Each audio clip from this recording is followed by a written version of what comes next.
जय माँ काली मेरे सारे भाई बहनों को। आज मैं आपको कालिका पुराण के 10वें भाग सुनाने जा रही हूँ और यकीन मानिए आज का भाग आपको चौंका देगा, क्योंकि आज से शुरू होती है शिवजी और सती माता की सबसे खास कहानी। तो चलिए सुनाती हूँ भगवान विष्णु द्वारा भगवान शिव की महिमा का वर्णन। मार्कंडेय ऋषि ने कहा, सती माता बचपन में सबसे बड़ी होकर बहुत सुंदर और आकर्षित युवती बन गई थी। वह इतनी सुंदर थी कि उनके शरीर का हर अंग मन को मोह लेने वाला था। दक्ष प्रजापति ने देखा कि सती अब पूरी तरह जवान और सुंदर हो चुकी है। तब दक्ष को चिंता हुई कि सती रोज भगवान शिव को पाने की इच्छा रखती है। सती ने अपनी माँ की अनुमति से घर में रहकर भगवान शिव की पूजा की थी। अश्विन महीने में सती ने गुड़ और भोजन चढ़ाकर भगवान शिव की पूजा की और फिर उनकी स्तुति की। कार्तिक महीने की चतुर्दशी को सती ने फूल और खीर चढ़ाकर भगवान शिव की पूजा और उनका ध्यान किया। और मार्गशीर्ष महीने में अष्टमी को सती माता ने तिल, जौ और भोजन से शिवजी की पूजा और दिन भर नियमों से रही। माघ पूर्णिमा को सती माता रात भर जागती थी और सुबह गीले कपड़े पहनकर नदी किनारे शिवजी की पूजा करती थी। पूरे महीने सती माता का मन शिवजी को पाने के लिए लगा रहता था और वह नियम से खाना खाती थी। वह केवल फल और फूल खाकर ही अपना व्रत निभाती थी। माघ महीने की चतुर्दशी को सती ने रात भर जाकर भगवान शिव को बिल्व पत्तर चढ़ाकर पूजा की। सती माता ने भगवान शिव को पाने के लिए अलग अलग महीनों से कठिन व्रत, पूजा और तपस्या की। उन्होंने नियम, भक्ति और समर्पण से शिवजी प्रसन्न होने का प्रयास किया। वह सब कुछ इसलिए करती रही कि शिवजी प्रसन्न हो जाएं। उन्होंने बहुत ज़्यादा प्रयास किया शिवजी को प्रसन्न करने के लिए। माता सती भगवान की पूजा करती थी। चैत्र महीने की शुक्ल चतुर्दशी को सती माता ने पलाश के फूलों की शिवजी की पूजा की। वह दिन रात भगवान शिव को याद करते हुए समय बिताती थी। बैसाख महीने की तृतीया को सती माता ने जौ और भोजन से भगवान शिव की पूजा की। कोई भी ऐसा दिन नहीं था, कोई समय नहीं था जहां माता सती जी शिवजी का ध्यान ना करें, उनकी पूजा ना करें, उनका व्रत ना करें। भाद्रपद महीने में चतुर्दशी को सती माता ने अलग अलग फल और फूल चढ़ाकर शिवजी की पूजा की। उस दिन उन्होंने केवल पानी ही पीकर व्रत रखा।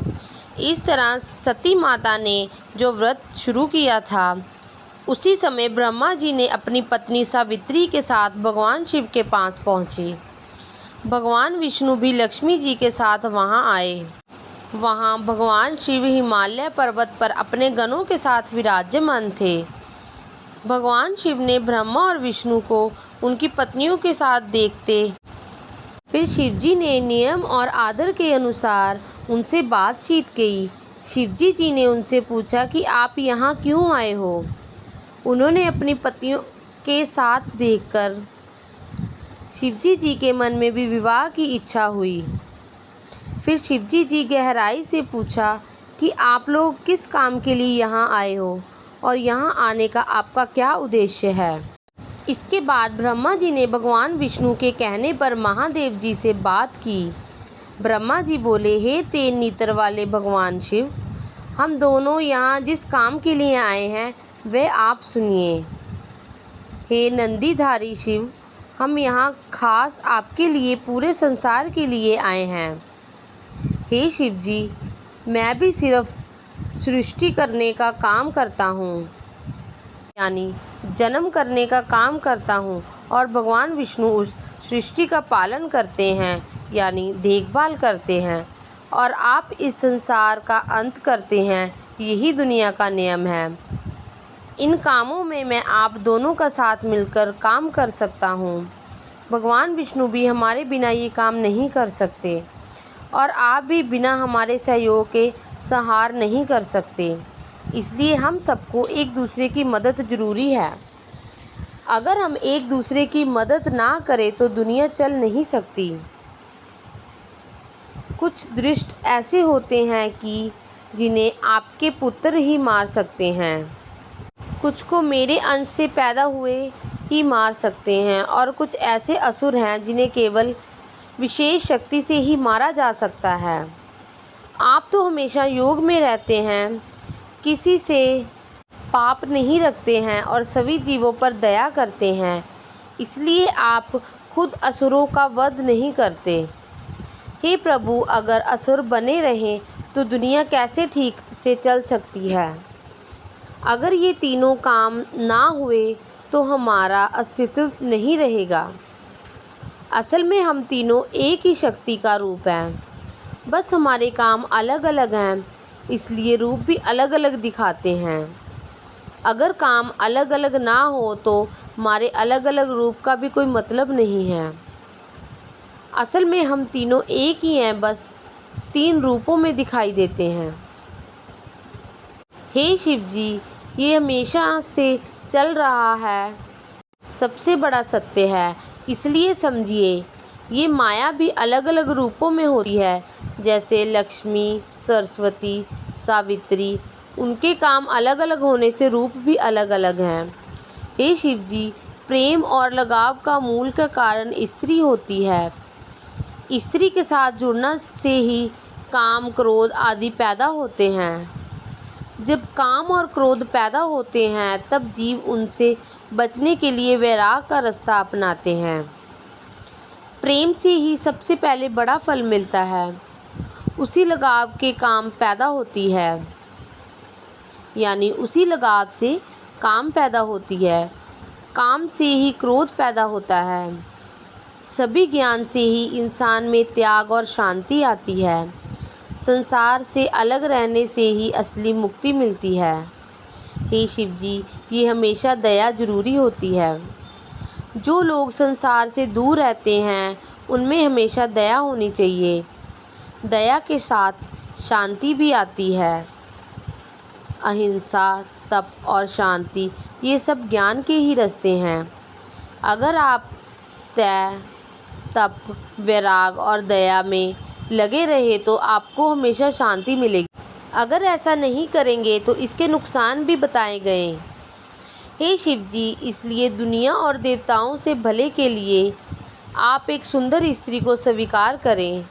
जैसे लक्ष्मी विष्णु की पत्नी है, सावित्री मेरी पत्नी है, वैसे भी आप भी एक पत्नी को स्वीकार करें।